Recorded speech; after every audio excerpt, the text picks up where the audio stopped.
افطار سے ہی بات شروع کروں کیونکہ ابھی آپ افطار سے فارغ ہو کے آئیں چند ہی گھنٹے پہلے. افطار کے بہت سے مستحبات ہیں روایات میں، شریعت میں، مسائل میں. آغا کوئی امام خمینی صاحب کا فتویٰ، افطار کے کچھ مستحبات ہیں. سے کچھ کی پابندی ہوتی ہے لیکن ایک مستحب ہے جس کی پابندی کم ہوتی ہے. مثلا افطار کے مستحبات یہ کہ اول وقت افطار کرو.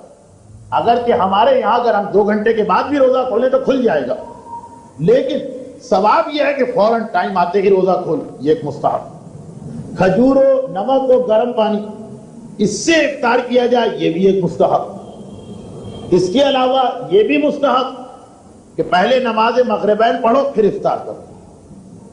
یہ زیادہ اس کا ثواب بتایا گیا. یہاں تک کہ کراچی کی کچھ مسجدوں آدھے مسئلے کی پابندی ہوتی، مغرب کی نماز کے بعد اور عشاء سے پہلے افطار دے دیا جاتا. گناہ نہیں، حرام نہیں ہے، غلط نہیں، لیکن زیادہ ثواب اس میں ہے کہ پہلے دونوں نمازیں ہو جائیں اس کے بعد افطار. اچھا، جو پہلی چیز میں نے بتائی اس میں اور اس میں فرق نہیں. ابھی آپ کہیں گے کہ پہلی چیز تو آپ نے یہ بتائی کہ فوراً افطار کرو، اب کہنے نماز پڑھ کے کرو. فوراً سے مقصد ہے نماز کا وقت نکال کے. ہاں، 2 آدمیوں کے لیے یہ حکم نہیں ہے نماز کا، ان کے لیے بہتر ہے پہلے افطار کرو.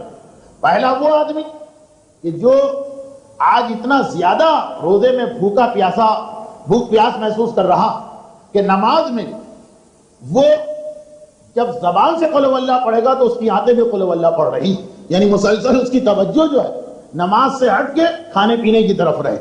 اب اگر اتنی زیادہ بھوک و پیاس لگ رہی تو پھر تو بہتر ہے کہ پہلے پیٹ پوجا کرو، اس کے بعد اللہ کی پوجا کرو آ کے، اور اس کے بعد نمازیں پڑھو. اور دوسرا وہ کہ کوئی مومن اس کے لیے انتظار کر رہا ہے دسترخوان پہ، وہ مومن پہلے نماز نہیں پڑھ رہا، دسترخوان پہ بیٹھا تو ٹھیک. مومن کی خوشی اتنی اللہ کو پسند، کہا کہ ٹھیک ہے میری نماز بعد میں پڑھ لینا، پہلے جاؤ مومن کا دل خوش کر کے آ جاؤ. ان 2 کیٹیگریوں کے علاوہ، 2 آدمیوں کے علاوہ ہر آدمی کے لیے مستحب ہے پہلے نماز پڑھے پھر افطار کرے. اور افطار کے مستحبات میں کیا ہے کہ دعا پڑھنے کے بعد افطار کرے. اچھا، دعا بھی مستحب ہے، واجب نہیں. بچے بعض اوقات سوال کرتے ہیں، ارے غضب ہو گیا، آج ہم نے شام کے وقت دعا نہیں پڑھی اور کھجور کھا لی، کیا اس کے قضا کرنا ہے؟ کفارہ تو کوئی نہیں. ارے کفارہ چھوڑے، قضا بھی نہیں ہے اس لیے کہ دعا واجب نہیں.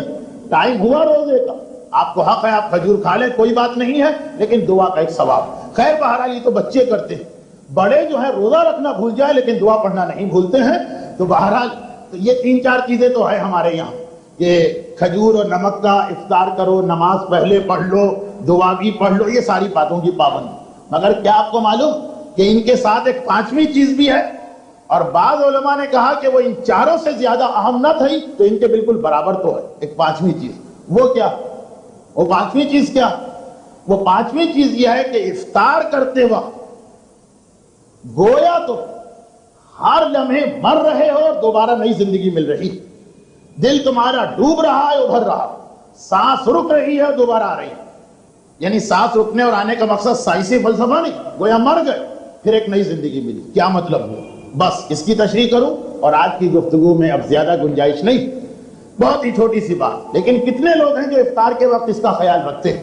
ملا احمد نراقی معراج السعادت میں باقاعدہ ایک پیراگراف اس کی تشریح میں لکھا، بالکل ایسی ہی کیفیت جیسے ہمارے زمانے میں تو ہوتا تھا، اب آج کا پتہ نہیں. اچھا، میرا زمانہ کوئی 150 سال پہلے کا نہیں ہے، لیکن حالات اتنی تیزی سے بدلے کہ 5 سال کی چیز بھی آج پرانی لگ رہی.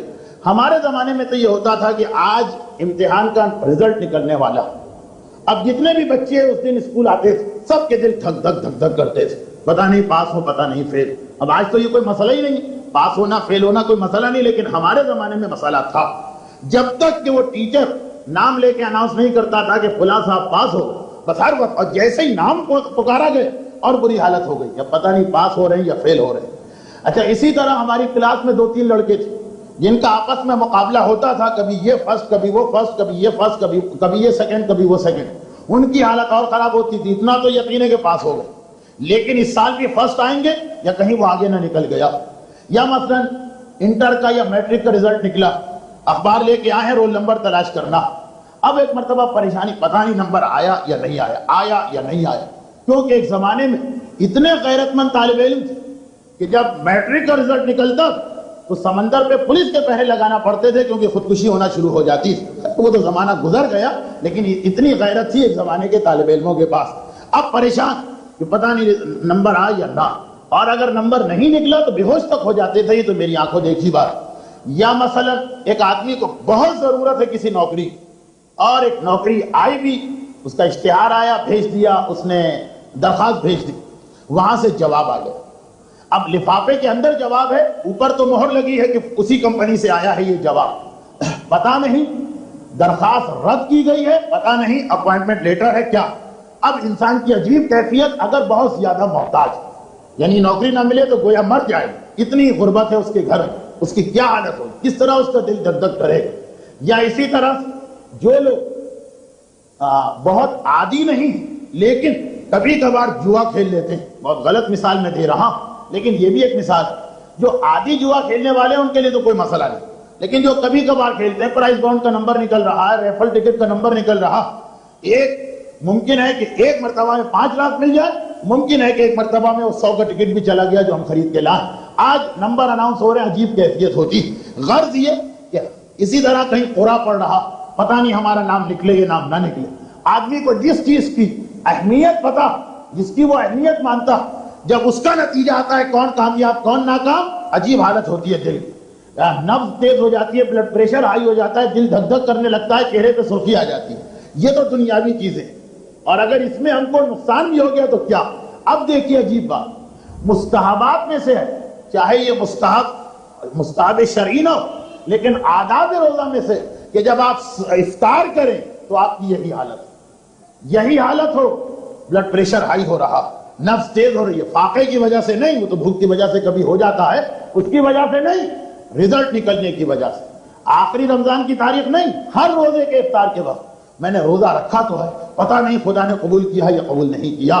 یہ کیفیت کہ گویا ہر لمحے سانس رک بھی رہی ہے، پھر نئی زندگی مل رہی، دل کبھی ڈوب رہا ہے، کبھی ابھر رہا، کبھی خیال آتا وہ ارحم الراحمین خدا جو ماں اور باپ سے 70,000 گنا زیادہ ہم سے محبت کرتا، اگر ہم نے کوئی کوتاہی بھی کی ہوگی تو اس نے ہمارا روزہ قبول کر لیا ہوگا. ایک امید آ گئی، ایک مرتبہ چہرے پہ مسکراہٹ آ گئی، ایک مرتبہ دل کی دھڑکن صحیح ہو گئی، مگر فوراً یاد آیا روزہ رکھ کے ہم نے غلطی بھی تو کی ہے، روزہ رکھ کے ہم سے گناہ بھی تو ہوا ہے، روزہ رکھ کے ہم نے اس کی نافرمانی بھی تو کی ہے.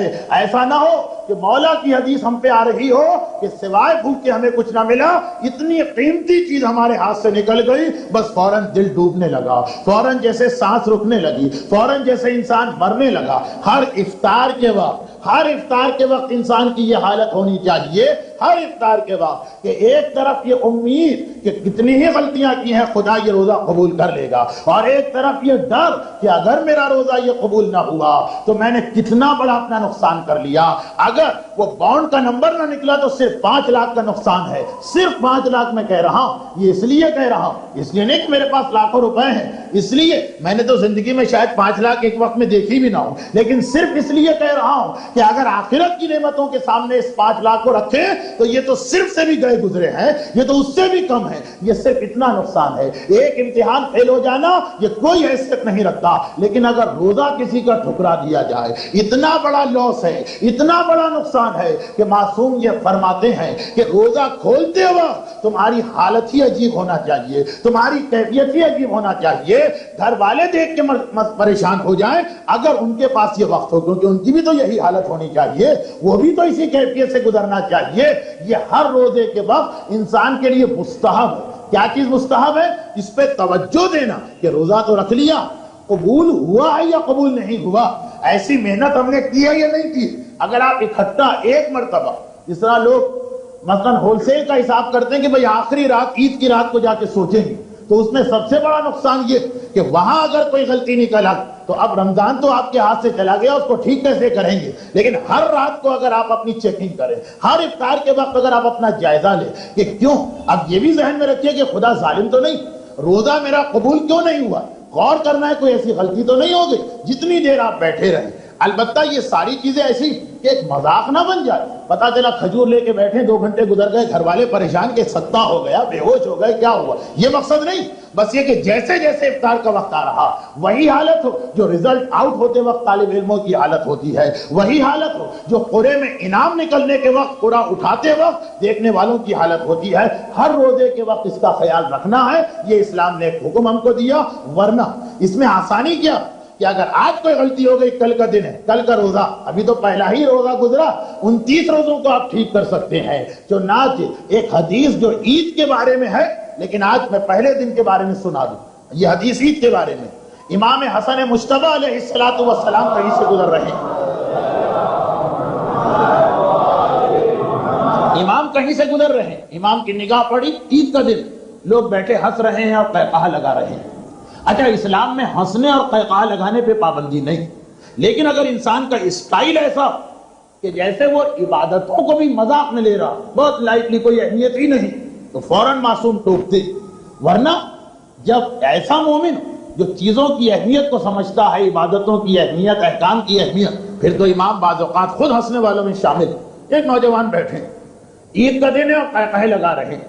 معصوم نے کہا کہ تمہیں اتنا ہوش کہاں، کیسے تمہارے پاس رہا کہ تم قہقہہ لگا رہے، اتنا ہوش، اتنی سمجھ تمہارے پاس رہی کیسے کہ تم قہقہہ لگا رہے؟ لوگوں نے کہا فرزند رسول، بھئی آج عید کا دن ہے، مہینے بھر کی محنتیں ہم نے کی، آج تو خدا ہمیں اجر دے گا۔ امام نے کہا کہ یاد رکھ، دو ہی حالتیں، یا خدا نے تمہارے روزے قبول کیے یا خدا نے تمہارے روزے رد کر دیے۔ اگر روزے رد کر دیے تو انسان کو ہوش میں نہیں، بے ہوشی کے عالم میں پڑا رہنا چاہیے، اتنا ہوش کہاں کے قہقہے لگاؤ۔ اچھا، یہ بات تو سمجھ میں آ گئی، لیکن اگر خدا نے روزہ قبول کر دیا تو ہنسنا چاہیے؟ امام نے کہا نہیں، پھر بھی ہنسنے کا کام ہوگا۔ ارے اگر خدا نے روزے قبول کر کے ہمیں وہ اجر دیا ہے جو روزے دار کا، تو ہمیں خدا کے احسان سے ایسا سجدہ کرنا چاہیے کہ عید کا دن ختم ہو جائے، پیشانی اٹھانے کا وقت نہ ہو۔ اتنی بڑی نعمت دی، ہمارے روزے قبول کر لیے، ہمارا اتنا بڑا درجہ ہو گیا، پھر تو ایسا سجدہ کہ پیشانی نہ اٹھے۔ یہ وقت تمہارے پاس کہاں سے آ گیا قہقہہ لگانے کا؟